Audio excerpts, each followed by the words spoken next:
$2000 ga yaqin yolg'onchilar har bitta davlatda bor, yig'lab o'qiganlarni ko'rgan. Boshida biladi $500 ming, $1 million zarar qilib turib, ismim Kamron, Toshkent kimyo xalqaro universitetida tarjimashunoslik yo'nalishida 4-kurs talabasiman.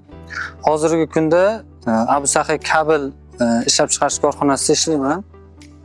Boshqaruv bo'limida mahsulotlarni o'ziga qabul qilib, turli xil joylarga tarqatadi. Misol uchun Ipodrom, Abu Sahiy katta bozorlarga tarqatadi. Bu joyda o'zimizda tarjimonlar guruhi bor.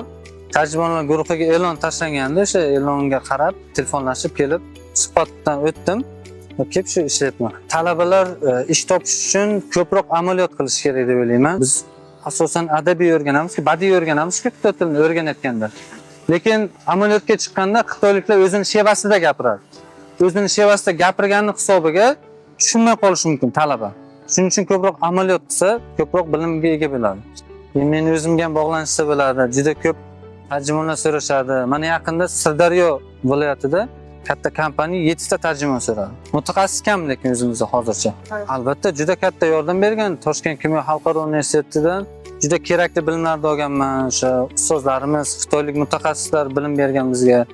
Xitoyda Fujian provinsiyasi Xiamen shahrida Xocha universitetida 3+1 dastur asosida o'qib keldim. Toshkent kimyo xalqaro universiteti menga juda katta imkoniyat berdi. O'sha grant asosida borib o'qib keldim. O'zim Surxondaryo viloyati Termiz shahridanman.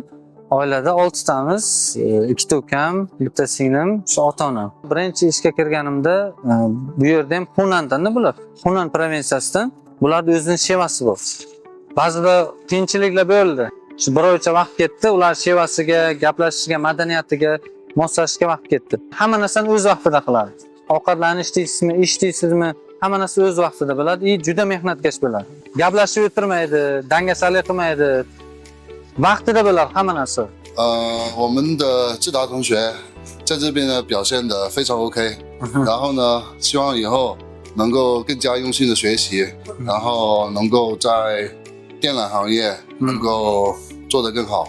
Asosiy vazifamiz boshqaruv bo'limida tarjimon bo'lib ishlayman. Turli xil hujjatlarni ingliz tilidan xitoy tiliga, xitoy tilidan ingliz tiliga yoki bo'lmasa o'zbek tilidan xitoy tiliga, xitoy tilidan o'zbek tiliga tarjima qilaman asosan. Va keyin o'sha xitoyliklarni og'zaki uslubda tarjima qilaman. Taxminan $2000 ga yaqin. Endi ishga qarab har xil bo'ladi oylik. Birinchi orzum shu ayam ota-onamda, shu ayamda orzusi bor. Turkiyani yaxshi ko'radilar. Turkiyani aylantirish. Turkiyaga borish. Xitoyda ta'limga juda katta e'tibor berilgan. Xitoy hukumati o'zining talabalariga juda bosim katta qiladi.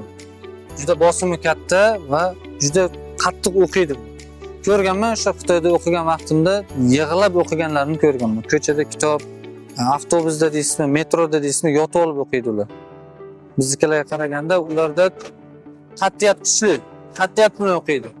Xitoyda aholisi ko'p bo'lgani hisobiga birinchidan hozirgi kunda 1,5 milliard aholisi bor.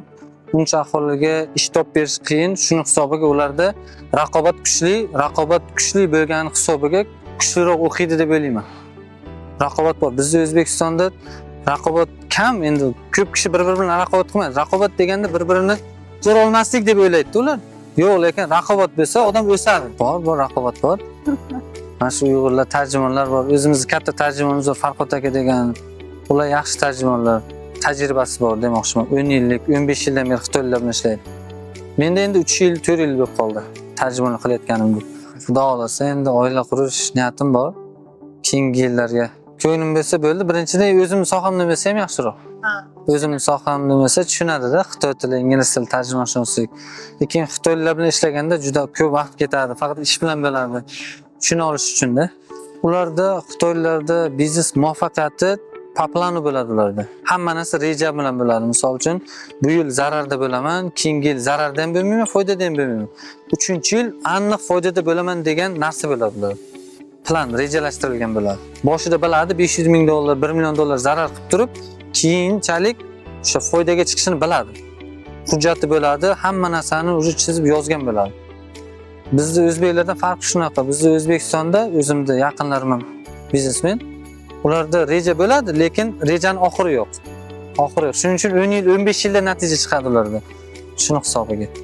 Ochiq ko'ngil, mehnatkash va sidqi dildan ish qiladigan odam deb ta'riflagan bo'lardim. Men ko'rgan xitoyliklar shunaqa. Hop, bu men yaqin o'rtog'im. Bizni korxona yana bitta afzalli tomoni 3 mahal ovqat va yotoqxona bilan ta'minlaydi.